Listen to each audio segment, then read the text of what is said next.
Assalamualaikum warahmatullahi wabarakatuh. Perkenalkan, nama saya Yanuar Firmansyah dengan NIM 5211211030. Di sini saya akan mempresentasikan tentang manajemen organisasi bisnis PT Kereta Api Indonesia Persero. Profil perusahaan. PT Kereta Api Indonesia adalah badan usaha milik negara Indonesia yang menyelenggarakan jasa angkutan kereta api. Layanan PT KAI meliputi angkutan penumpang dan barang. PT KAI didirikan pada 28 September 1945 yang awal mulanya bernama Jawatan Kereta Api Republik Indonesia atau DKARI. Sedangkan perubahan nama menjadi PT KAI ditetapkan pada tanggal 1 Juni 1998. PT KAI saat ini memiliki beberapa anak perusahaan, yaitu PT Reska Multi Usaha didirikan pada 2003, PT Railing didirikan pada 2006, PT KAI Komuter Jabodetabek didirikan pada 2008, PT KA Pariwisata didirikan pada 2009, PT Kereta Api Logistik didirikan pada 2009, PT KA Property Management didirikan pada 2009, dan PT Pilar Sinergi BUMN Indonesia didirikan pada 2015. Selanjutnya adalah visi perusahaan. PT Kereta Api Indonesia memiliki visi yaitu menjadi solusi ekosistem transportasi terbaik untuk Indonesia. Untuk merealisasikan visi yang telah ditetapkan, maka PT KAI membuat misi perusahaan. Terdapat 3 misi perusahaan PT KAI, yaitu yang pertama, menyediakan sistem transportasi yang aman, efisien, berbasis digital, dan berkembang pesat untuk memenuhi kebutuhan pelanggan. Yang kedua, mengembangkan solusi transportasi massal yang terintegrasi melalui investasi dalam sumber daya manusia, infrastruktur, dan teknologi. Yang ketiga, memajukan pembangunan nasional melalui kemitraan dengan para pemangku kepentingan termasuk memprakarsai dan melaksanakan pengembangan infrastruktur penting terkait transportasi. Selanjutnya adalah logo dan budaya perusahaan. Logo PT KAI berbentuk seperti gambar yang ditampilkan pada video presentasi. Logo PT KAI mempunyai makna dari bentuknya, yaitu terinspirasi dari bentuk rel kereta yang digambarkan dengan garis menyambung ke atas pada huruf A.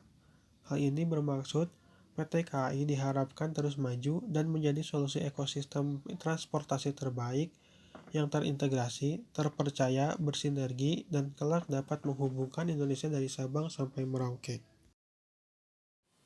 Selain itu, warna dari logo juga mengandung makna, yaitu perpaduan antara warna biru tua yang menunjang stabilitas, profesionalisme, amanah, dan kepercayaan diri, yang ditambah dengan aksen warna oranye yang menunjukkan antusiasme, kreativitas, tekad, kesuksesan, dan kebahagiaan. Selain logo perusahaan, PT KAI juga mempunyai budaya perusahaan. Terdapat 6 budaya perusahaan yang terdapat pada PT KAI. Yang pertama adalah amanah, yaitu memegang teguh kepercayaan yang diberikan. Yang kedua kompeten, yaitu terus belajar dan mengembangkan kapabilitas. Yang ketiga harmonis, yaitu saling peduli dan menghargai perbedaan. Yang keempat loyal, yaitu berdedikasi dan mengutamakan kepentingan bangsa dan negara. Yang kelima adaptif, yaitu terus berinovasi dan antusias dalam menggerakkan ataupun menghadapi perubahan. Yang terakhir, yang keenam, yaitu kolaboratif, yaitu membangun kerjasama yang bersinergi. Fungsi manajemen.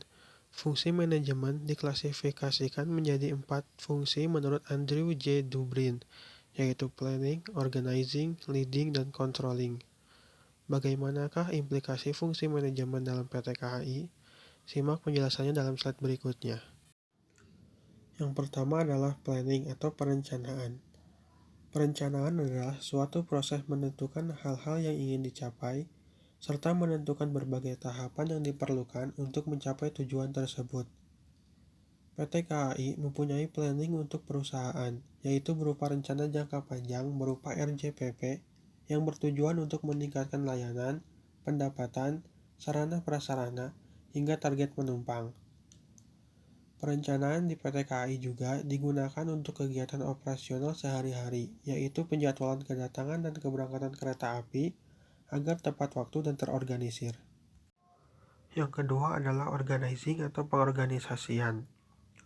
Pengorganisasian adalah proses pembagian beban pekerjaan yang terperinci kepada setiap orang atau kelompok sesuai dengan kemampuan yang dimilikinya untuk memanfaatkan sumber daya yang tersedia guna mencapai tujuan perusahaan secara efektif.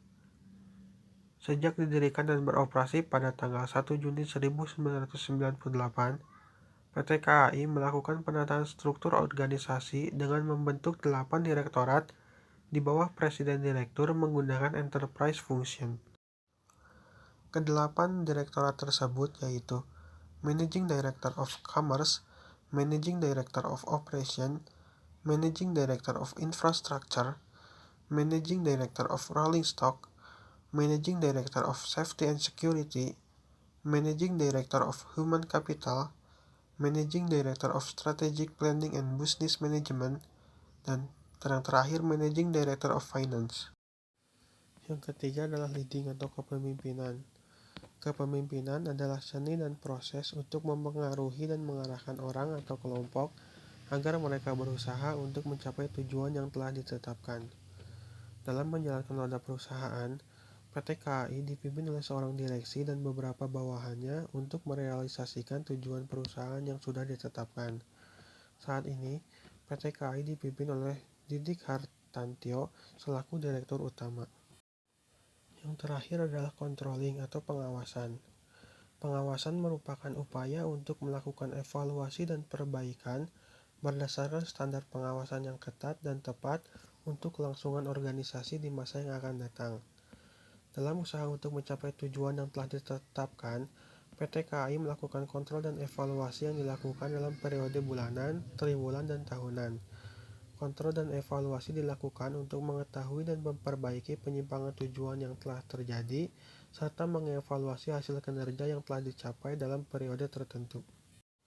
Selain fungsi manajemen, terdapat pula fungsi perusahaan. Fungsi perusahaan yang pertama yaitu manajemen sumber daya alam. PT KAI melakukan program rekrutmen di setiap tahunnya guna mendapatkan SDM yang berkualitas. Selain melakukan program rekrutmen, PT KAI juga melakukan program seminar, pelatihan, dan ujian kompetensi melalui kerjasama dengan berbagai pihak untuk meningkatkan kualitas SDM. Dengan SDM yang berkualitas, diharapkan dapat memajukan perusahaan dan menjadi talenta yang unggul. Fungsi perusahaan yang kedua yaitu manajemen pemasaran. PT KAI melakukan pemasaran dengan 3 cara. Yang pertama, pemasaran online. Dilakukan dengan cara kemudahan memesan tiket secara online melalui e-commerce, serta konten menarik dan informatif di media sosial. Yang kedua, pemasaran secara offline. Dilakukan dengan cara iklan layanan masyarakat. Yang ketiga, pemasaran secara perseorangan. Dilakukan dengan cara penyampaian secara langsung dari pelanggan ke pelanggan. Fungsi perusahaan yang ketiga yaitu manajemen produksi. Kegiatan produksi dalam PT KAI berhubungan dengan pembuatan dan pemeliharaan sarana dan prasarana, seperti perbaikan jalur rel kereta api, perbaikan infrastruktur dalam stasiun, pembuatan jalur rel baru, serta pengaktifan kembali jalur rel yang sudah tidak terpakai. Fungsi perusahaan yang terakhir yaitu manajemen keuangan. Aktivitas manajemen keuangan dalam PT KAI meliputi mencatat pemasukan dan pengeluaran perusahaan dalam bentuk laporan keuangan berdasarkan periode tertentu, menganalisis dan membuat anggaran untuk pembelanjaan atau perbaikan aset secara efisien. Sekian presentasi yang saya sampaikan. Terima kasih. Wassalamualaikum warahmatullahi wabarakatuh.